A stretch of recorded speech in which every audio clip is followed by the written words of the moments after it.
Assalamualaikum warahmatullahi wabarakatuh. Perkenalkan, nama saya Perlija Windy Ardarini, NPM 208260226. Di sini saya akan menjelaskan tentang kesehatan lingkungan limbah dari non-blok mediko-legal. Pengertian kesehatan lingkungan, menurut WHO, kesehatan lingkungan adalah suatu keseimbangan ekologi yang harus ada antar manusia dan lingkungan agar dapat menjamin keadaan sehat dari manusia. Dari Himpunan Ahli Kesehatan Lingkungan mendefinisikan kesehatan lingkungan sebagai suatu kondisi lingkungan yang mampu menopang keseimbangan ekologi yang dinamis antar manusia dan lingkungannya untuk mendukung tercapainya kualitas hidup manusia yang sehat dan bahagia.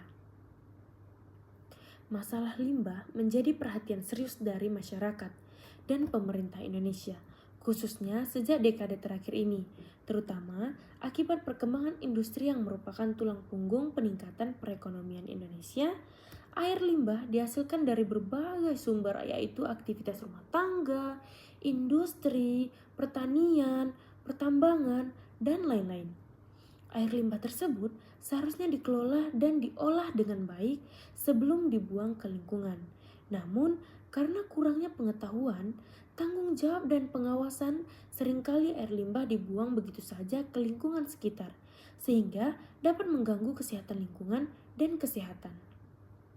Undang-undang limbah adalah benda yang tidak diperlukan lagi oleh masyarakat atau benda yang dibuang karena dianggap tidak berharga atau tidak dibutuhkan.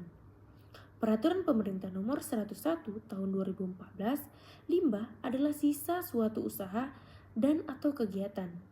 Keputusan RI Nomor 213 Pasal 1, limbah adalah bahan atau barang sisa atau bekas dari suatu kegiatan proses produksi yang fungsinya sudah berubah dari aslinya, kecuali yang dapat dimakan oleh manusia atau hewan-hewan.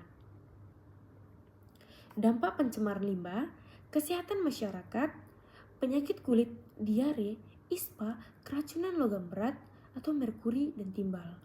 Yang kedua, ada lingkungan, pencemaran air dan tanah, permukaan, dan penurunan kualitas udara, serta gangguan ekosistem. Jenis-jenis limbah, yaitu ada limbah padat. Untuk limbah padat adalah hasil buangan industri yang berupa padatan, lumpur, atau bubur yang berasal dari suatu proses pengolahan. Limbah padat berasal dari kegiatan industri dan domestik. Ada limbah cair. Menurut Peraturan Pemerintah Republik Indonesia Nomor 82 Tahun 2001, air limbah ialah sisa dari suatu usaha dana atau kegiatan yang berwujud cair. Jenis limbah yang dapat dibedakan menjadi dua, yaitu jenis limbah rumah tangga dan industri. Lalu ada limbah B3, bahan berbahaya dan beracun. Limbah B3 ini adalah sisa suatu kegiatan atau usaha yang mengandung bahan berbahaya atau beracun yang karena sifat, konsentrasi atau jumlahnya dapat merusak dan mencemari sekaligus membahayakan kehidupan manusia dan makhluk hidup lainnya. Ada limbah gas, merupakan limbah yang menggunakan media udara. Pada umumnya, udara mengandung unsur kimia O2, N2, NO2, CO2, dan sebagainya.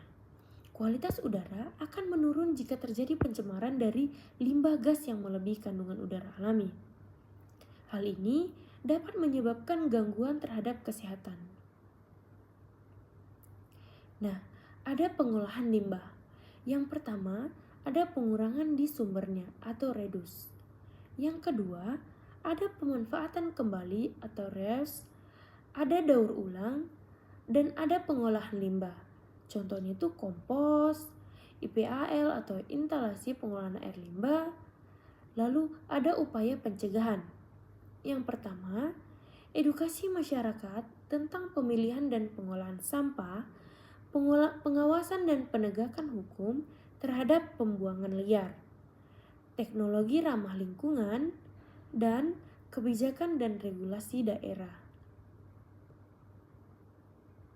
Ini referensi yang saya gunakan. Untuk lebih dan kurangnya saya mohon maaf. Saya tutup. Subhanakallahumma wa bihamdika asyhadu an la ilaha illa anta astaghfiruka wa atubu ilaik. Assalamualaikum warahmatullahi wabarakatuh.